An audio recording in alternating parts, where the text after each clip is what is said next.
Living down the country lane is bound to inspire an artist's creativity, but it can also mean they remain hidden away from their customers.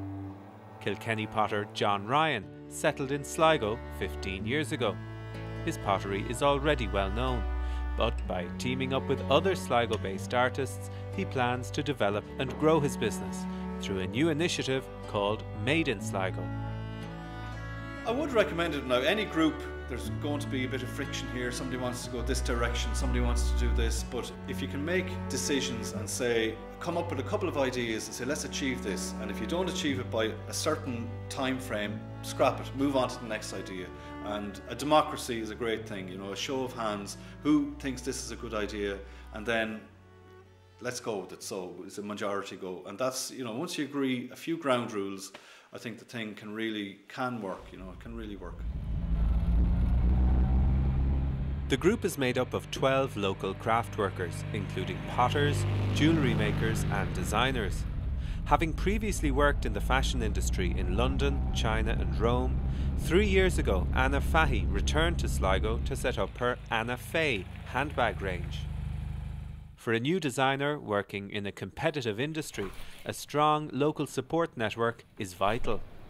There's a lot of competition in the handbag and accessory market. It's a big market, but there is a lot because you're competing not only with there's a few Irish designers making and designing handbags, but you have, the UK, there's an awful lot of big companies that are mass making quite a lot of leather handbags and are very keenly priced. The last 2.5, 3 years, there would only be really once or twice a year that you'd meet up with all of the other different craftspeople in not just in and around Sligo, but in and around Ireland. And it was very, very valuable for information and for helping, especially when I was getting started, for knowing what shows to do and just general information. And while the members continue to sell to craft shops and to other retail outlets, they've also installed a number of sales pods at various locations around the county. And surely steps could be taken towards establishing a national brand in a way that increases visibility across all kinds of crafts and appeals to tourists. When I was at the showcase, I was talking to a good friend of mine, Gus Mabelson, who was instrumental in setting up the Made in Kilkenny group. And that sort of spurred us on to call it Made in Sligo. And the idea, I was thinking that, maybe eventually there'd be a Made in Waterford, a Made in Wexford, a Made in Carlow, and that it would become an identity that when people came to Sligo from Dublin, say, they'd see the signage, go, oh geez, they have a Made in Sligo group here, and they'd automatically associate it with craft.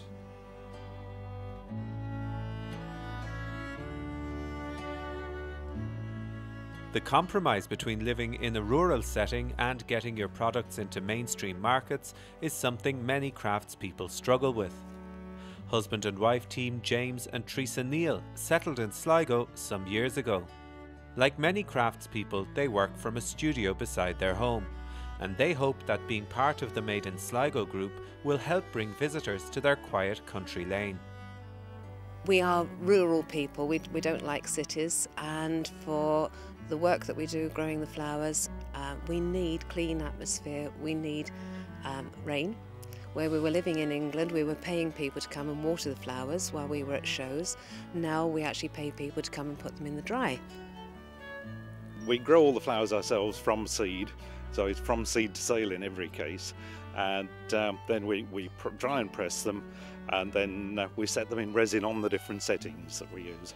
The enthusiasm with the Made in Sligo group, I think, is going to push it ahead, and we're well known now already, locally and from the leaflets that we've been distributing at all the shows that we do nationwide.